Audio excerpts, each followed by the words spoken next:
Movie एक जंगल को दिखाते हुए शुरू होती है, जहाँ एक घर के अंदर एक औरत अपने बेटे के साथ रहती है। लड़के का नाम सलोमान है और वो अंधा है। उसके डैड उनके साथ नहीं रहते, जबकि सलोमान की मॉम का पूरा ध्यान उसकी ट्रेनिंग पर है, क्योंकि जंगल की जिंदगी आसान नहीं होती और सलोमान तो देख भी नहीं सकता था। इसीलिए उसकी मॉम घर से बाहर निकलने से पहले उसको एक रस्सी से बांध दिया करती थी, ताकि उसे घर वापस आ जाने में मुश्किल ना हो। सलोमान की मॉम ने उसे शिकार करने के लिए ट्रैप्स लगाना भी सिखा दिए थे। ये लोग आज जंगल में जाते हैं और सलोमान ट्रैप्स चेक करता है, जो सारे खाली थे सिवाय एक ट्रैप के। यानी आज इन्हें बहुत थोड़ा खाने को मिला था, जिसे लेकर वो घर चले जाते हैं। जब शिकार को खाने का वक्त आता है तो उसकी मॉम उसे कहती है कि तुम जंगल के कानून को जानते हो ना, जंगल हमें जो दे उसका आधा हिस्सा हमें जंगल को लौटाना होता है। इसलिए सलोमान अपने शिकार के 2 हिस्से करके अपनी मॉम के साथ घने जंगलों की तरफ निकल जाता है। उसके साथ बंधी रस्सी इतनी ही लंबी थी कि वो घने जंगलों के पास तो पहुंच सकता था, पर उनके अंदर नहीं जा सकता था। वो दूर से ही शिकार का आधा हिस्सा जंगल में फेंककर घर वापस आ जाती हैं। नेक्स्ट डे ये लोग मछलियों के शिकार पे जाते हैं, पर काफी देर कोई एक भी मछली ना पकड़ पाने पर उसकी मॉम उसे कहती है कि शायद जो कीड़े हमने मछली के कांटे में लगाए हैं वो छोटे हैं। ये सुनते ही सलोमान बड़े कीड़े लेने के लिए जंगल में चला जाता है। जब वो जमीन पर हाथ मार मार कर कीड़े ढूंढ रहा था तो तभी अचानक उसके हाथों में जंजीर आ जाती है, जिसे महसूस करने पर वो शॉक हो जाता है, क्योंकि जंजीर से तो चीजों को बांधा जाता था। उसे सोच आती है कि आखिर यहाँ कौन कैद होगा। सलोमान के इस जंजीर को हाथ लगाने से जंगल में हलचल मच गई थी, जिसे महसूस करते हुए सलोमान की मॉम उसे ढूंढते हुए उस तक पहुंचकर उसे डांटने लग जाती है कि इतनी दूर किसने तुम्हें आने को बोला था, पता है ना ये जंगल कितना खतरनाक है। सलोमान अपनी मॉम को नाराज देखकर उनसे सॉरी बोलता है और वो उसे लेकर घर चली जाती है। वो घबराई लग रही थी। उनके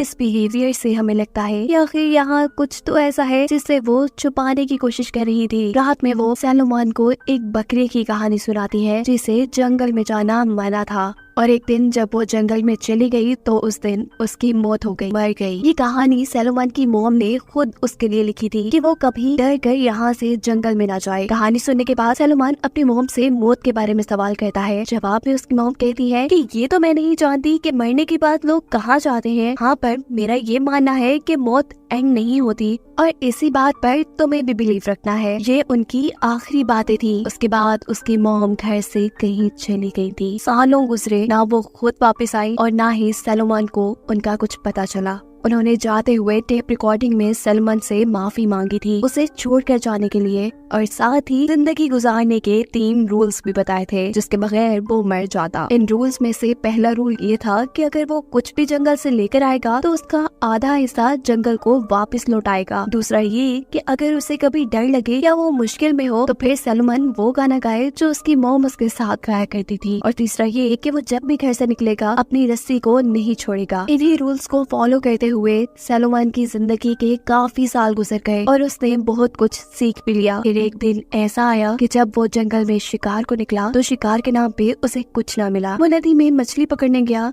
तो बहुत मुश्किल से एक मछली उसके हाथ लगी, और भूख ज्यादा लगने की वजह से वो सारी मछली खुद ही खा गया और उसने जंगल में कुछ नहीं दिया। और उसके नतीजे में रात होने पर उसे जंगल से अजीब आवाजें आने लगी। सलोमान उन आवाजों पे ज्यादा ध्यान नहीं देता, हालांकि वो ये बात जानता था कि उसने आज एक रूल तोड़ दिया है। वो सोने के लिए लेट जाता है और आधी रात गुजरने के बाद वो नोटिस करता है कि आज तो उसकी बकरी ने बिल्कुल शोर नहीं किया। कुछ अजीब महसूस होने पर जब वो बाहर निकलता है तो अपनी बकरी को मरा हुआ पाता है। इन सब चीजों की परेशानी में उसे नींद भी नहीं आती। उसके पास अब खाना भी बहुत कम रह चुका था, और आज जब वो दोबारा जंगल में शिकार के लिए जाता है तो हैरानकुन तौर पर उसे एक मरा हुआ हिरन मिलता है। ऐसा तो पहले कभी नहीं हुआ था। वो इन्हीं चीजों का सोच रहा था कि अचानक उसे एक इंसान की आवाज सुनाई देती है, जिससे वो बहुत ज्यादा घबरा जाता है, क्योंकि आज तक उसने अपने मॉम डैड के अलावा किसी तीसरे इंसान की आवाज नहीं सुनी थी। ये एक हैंग नाम का शिकारी था जिसने इस हिरन का भी शिकार किया था, और वो सलोमान को अपने शिकार से दूर रहने का कह रहा था।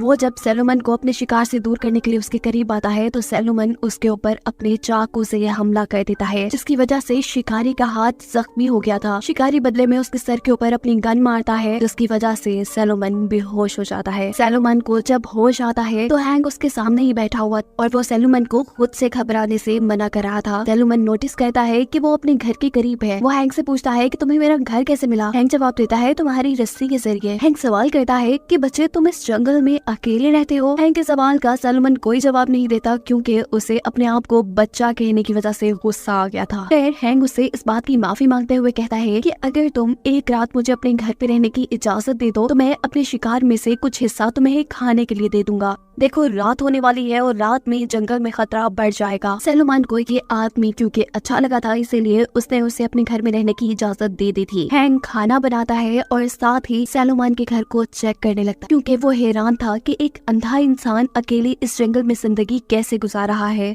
हैंक अब उससे सवाल करता है कि तुम्हारे मॉम डैड कहाँ है और तुम यहाँ कैसे रहते हो। अगर तुम चाहो तो मैं तुम्हें यहाँ से किसी महफूज जगह पे लेके जा सकता हूँ। जवाब में सैलोमन कहता है कि मैं इस घर में बहुत खुश हूँ। ये कहते ही वो वहाँ रुका नहीं था बल्कि सोने के लिए जा चुका था। आधी रात गुजरती है और इन्हें जंगल से दोबारा खौफनाक आवाजें आना शुरू हो जाती है। हैंक सैलोमन से सवाल करता है क्या तुम जानते हो कि ये आवाज किस चीज की है। सैलोमन भी नहीं जानता था कि ये आवाजें कैसी हैं, क्योंकि आज से पहले उसने ऐसी आवाजें नहीं सुनी थी। अब हैंक अपनी बंदूक लेके जंगल की तरफ बढ़ता है चेक करने के लिए कि आखिर ये किस चीज की आवाज है। हैंक उन्हीं घने जंगलों में गया था जहाँ पर सैलोमन को जाने की इजाजत नहीं थी। यहाँ पर सैलोमन हर रोज वहाँ पर अपने खाने का आधा हिस्सा देता था। हैंक जो किसी भी खतरनाक जानवर को अपनी बंदूक से मारने का फैसला किए हुए था, वो नोटिस करता है कि जंगल में एक बहुत ही बड़ा भालू बहुत बुरी तरह मरा पड़ा है। वो हैरान था कि ऐसी कौन सी चीज हो सकती है जो भालू से भी बड़ी और ताकतवर थी, जिसने भालू को मार दिया। इससे पहले कि वो कुछ चेक करने के लिए और आगे बढ़ता, उसे महसूस होता है कि कोई चीज उसका पीछा कर रही है। वो अपनी जान बचाने के लिए भागता है और घर वापस आकर सैलोमन से पूछता है कि क्या तुम जानते हो कि वो क्या चीज थी जो मेरे पीछे पड़ी हुई थी। पर इस बारे में भी सैलोमन को कोई आइडिया नहीं था। खैर अगले दिन हैंक को अब यहाँ से निकलना था, लेकिन उसके पास एक पूरी हिरन थी। वो सैलोमन से कहता है कि मुझे इस हिरन को संभाल के रखना है, क्या तुम्हारे पास ऐसी कोई जगह है। सैलोमन से ना का जवाब मिलने पर हैंक कहता है कोई बात नहीं, मैं खुद एक ऐसी जगह बना लूंगा जहाँ पर वो हिरन का गोश्त संभाल कर रखा जा सके। बस इस काम के लिए मुझे कुछ चीजों की जरूरत होगी, जिसमें एक जंजीर भी शामिल है। सैलोमन कहता है हाँ मैं जानता हूँ कि जंजीर तुम्हें कहाँ मिलेगी। जंगल के बिल्कुल बीचों बीच नदी के पास। ये वही जंजीर थी जो सैलोमन को बचपन में दिखी थी। ये दोनों उस जंजीर के पास पहुँच जाते हैं। हैंक भी जंगल के दरमियान में जंजीर को देखकर हैरान था। वो भी जानना चाहता था कि आखिर इस जंजीर से किसको बांधा गया है। वो जंजीर के साथ साथ चलते चलते एक खुफिया गार तक पहुंच जाता है। इससे पहले कि वो गार को अंदर से देखता, एक खूंखार परिंदा उस पे नाकाम हमला करने की कोशिश करता है, जिससे डर कर ये वहाँ से पीछे हो जाता है। ये लोग अपनी जरूरत जितनी जंजीर लेकर घर वापस आ जाते हैं। हैंक देखता है कि सैलोमन ने हिरन के गोश्त का कुछ टुकड़ा जंगल के अंदर फेंका था। वो उससे सवाल करता है कि तुमने ऐसा क्यों किया। सैलोमन कहता है कि मुझे ऐसा ही करने के लिए कहा गया है और मैं सालों से ऐसा ही करता आ रहा हूँ। हैंक को ये सारी बातें अजीब लगती हैं। उसे लगता है कि शायद सैलोमन की मॉम जादू वगैरह करती होगी। हैंक सैलोमन को समझाने की कोशिश करता है कि जिस चीज से तुम डर रहे हो शायद वो एक जानवर हो, और अगर तुम चाहो और मेरी मदद करो तो हम बड़ी आसानी से उसे पकड़कर खत्म कर सकते हैं और तुम्हारा सारा खतरा भी टल सकता है, और फिर तुम्हें अपने खाने का हिस्सा किसी को भी देने की जरूरत नहीं पड़ेगी। पर अब मसला ये था कि सैलोमन की रस्सी इतनी बड़ी नहीं थी कि वो जंगल के अंदर जा सके। हैंक कहता है ये कोई प्रॉब्लम नहीं, ये सब तुम मुझ पे छोड़ दो। ये लोग बातों बातों में अच्छे दोस्त बन चुके थे। हैंक बहुत से कपड़ों को फाड़ फाड़ कर उसकी रस्सी के साथ बांध देता है, जिसकी वजह से उसकी रस्सी थोड़ी लंबी हो जाती है। ये लोग जंगल में तो चले जाते हैं, लेकिन जंगल में जाने पर अचानक कोई सैलोमन पर हमला करके उससे पीछे की तरफ खींचने लग जाता है। हैंक उसे बचाकर घर वापस ले आता है। ये सब काफी अजीब था। सैलोमन इन सारी चीजों से काफी डर चुका था, इसीलिए वो हैंक से कहता है कि तुम मुझे उस किताब में से कहानी पढ़ के सुनाओ जो हमेशा मेरी माँ पढ़ के मुझे सुनाया करती थी। हैंक भी जंगल में होने वाले इस वाक़ये से परेशान था, इसीलिए वो सैलोमन के सोने के पास जंगल में चेक करने के लिए जाता है कि आखिर वहाँ है क्या। हैंक जंगल में उस गार तक चला गया था जिसके अंदर किसी चीज को जंजीर से बांधा गया था, जबकि दूसरी तरफ सैलोमन भी हैंक के यहाँ से जाने पे परेशान था। वो भी हैंक को ढूंढने के लिए जंगल की तरफ निकलता है, पर रस्सी छोटी होने की वजह से उसका आगे बढ़ना मुश्किल हो पा रहा था, जिस वजह से वो अपनी रस्सी को खोल देता है, और ऐसे उसने अपनी माँ के बताए दूसरे रूल को भी तोड़ दिया था। जंगल में आगे जाने पर उसे हैंग मरा हुआ मिलता है, जो देखकर वो बहुत ज्यादा दुखी हो चुका था। वो जोर जोर से रोने लगता है और उसी दौरान दोबारा उसे वो खौफनाक आवाजें अपने बहुत करीब से सुनाई देने लग जाती है। हमें दिखाया जाता है कि वहाँ गार में जो कोई भी था वो कोई बड़ा जानवर या राक्षस नहीं था, बल्कि ये तो सैलोमन की मॉम है, जिसकी आंखें बिल्कुल बदल चुकी है, ऐसे जैसे वो किसी और चीज के कब्जे में हो। सैलोमन तो अपनी मॉम को नहीं देख सकता था, उसे पता भी नहीं था कि ये उसकी मॉम थी। वो खौफ में अब अपनी मॉम का बताया गाना गाने लगता है, जिससे उसकी मॉम को पता चल जाता है कि वहाँ पर उसका बेटा आया है। वो जाकर अपने बेटे को जैसे ही गले लगाती है तो सैलोमन चाकू से उसे मार देता है। सैलोमन को इस चीज का अंदाजा नहीं था कि उसने अपनी मॉम को मार दिया, क्योंकि वो देख नहीं सकता था और उसकी मॉम बोल नहीं पा रही थी। अपनी मॉम को मारने के बाद हम देखते हैं कि सैलोमन की आंखें भी उसकी मॉम जैसी हो जाती है। आखिर सैलोमन के साथ हुआ क्या था? उनकी पूरी फैमिली पे किसी किस्म का कर्ज था, जिसकी वजह से सैलोमन के डैड सबसे पहले किसी अजीब सी क्रिएचर में बदले। और जब हमने मूवी के स्टार्ट में देखा कि सैलोमन की मॉम और सैलोमन अपना आधा शिकार जंगल में फेंकता है, तो शायद वो अपने डैड के लिए ही वो खाना फेंकते हो। उनके मरने के बाद ये कर्ज उसकी वाइफ यानी सैलोमन की मॉम पे आ गया होगा, और फिर सैलोमन अपनी मॉम के लिए रोज अपने शिकार का आधा हिस्सा जंगल में फेंकता रहा, ये जाने बगैर कि वो ऐसा क्यों कर रहा है। और फिर जब उसकी मॉम मरी तो ये कर्ज उस पे आ गया, जिसके साथ ही कहानी खत्म हुई।